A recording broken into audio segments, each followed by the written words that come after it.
President Jacob Zuma, following his second State of the Nation address, he addressed a whole number of issues, but we are now probing a bit more detail from the President here on terms of healthcare in the country.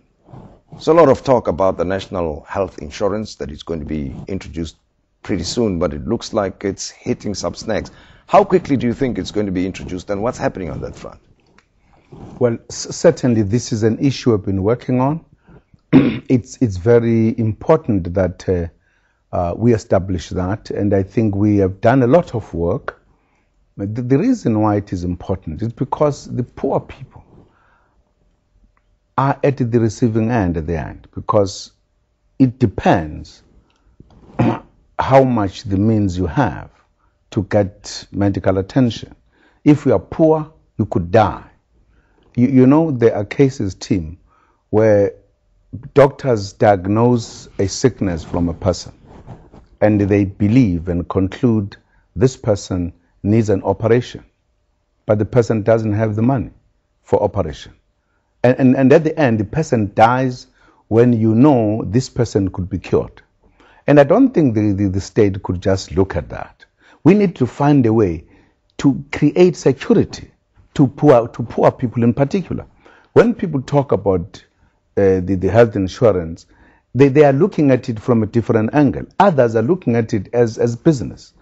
The state looks at how do you take care of the citizens, particularly the majority who are poor. So to us, it is crucial that we establish the system of... But what should come first, Mr. President? Is it the health insurance or the improvement of the quality of the healthcare system? Because many people, the very poor people, will tell you that the state is letting them down at its own public hospitals, at the clinics, and morale is very low, attitudes are bad on the part of some of the people who work for the government. Definitely. That's why the issue, as I indicated yesterday, there are specific time frames and outcomes we've put to health department. And the specific things we have said are going to happen. I actually said yesterday, the minister will give details very soon of very specific things that we are going to do. For an example, the renovation of hospitals is critical, is there, and the minister will give the details.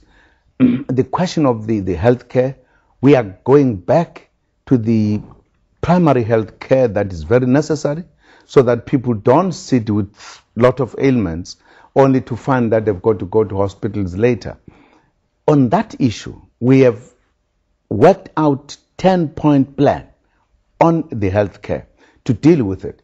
We are in fact even introducing, as I indicated yesterday, that even at schools, the nurses are going to visit schools now, as it used to happen before, to ensure that kids are taught hygiene and everything.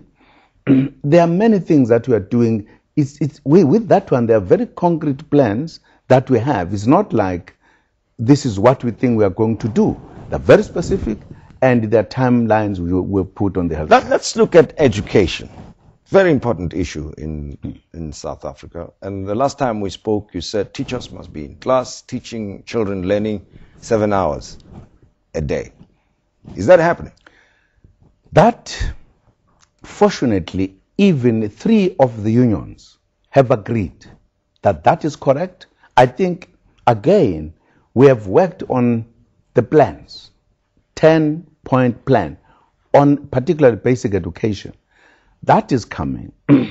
We cannot continue the old way. We have, for an example, said grade 3, grade 6, grade 9, they've got to be tests, examination, so that we are able, we don't just have kids getting to school, we'll see them at the end of matric. We are able to monitor them as they grow, that in fact, what has been taught to them has been learned. We are talking about quality education, that we have got to attend to the teachers who teach the kids, so that they teach quality education themselves. It means there is going to be a lot that we're going to do. We have, again, clear plans on that one. What is that we're going to do?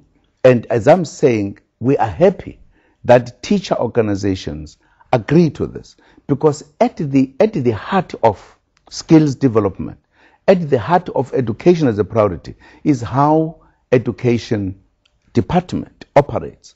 We are, for an example, going to bring back inspectors so that in schools, inspectors could walk in at any time. Teachers must know, principals must know. Those who are not going to be performing, because we have, as I said, the performance monitoring and evaluation, we are going to be monitoring all of that. There is no outcomes that are not going to be monitored clearly. That is one of the priorities. That's one of the department we have targeted. Rural development, again, very much at the center of your approach to government. I'm wondering about the progress that you're making. And we're trying to make sense of exactly what government has in mind when it comes to rural development.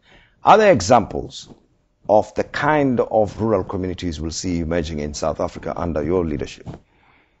Absolutely. I think, again, in the State of the Nation address, I touched on this issue.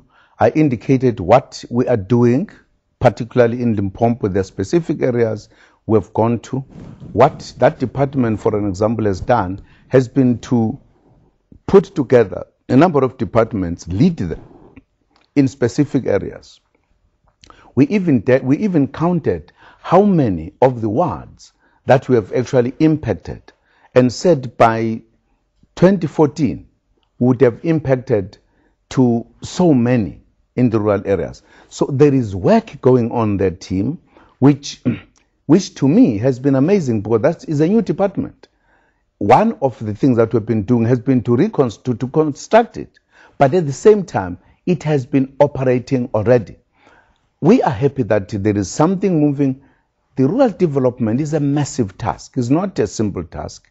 And if we are taking all of that into account, but I think the enthusiasm of the department itself and what it is doing and the support that other departments are giving, I am satisfied that at the appropriate time, we are going to be able to show very good results. There are a couple of challenges facing government there.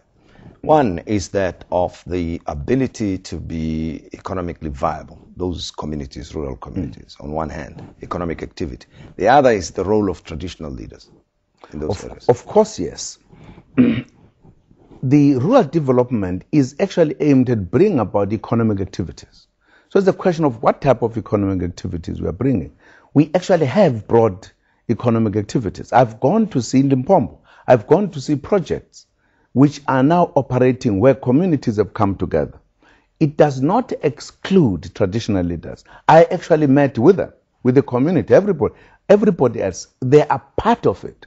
So there is no contradiction, because they themselves would like to see development. They are in fact calling for development. So there is no problem. There is no stress there. I think everybody is looking at what is that we can do, how could we work together.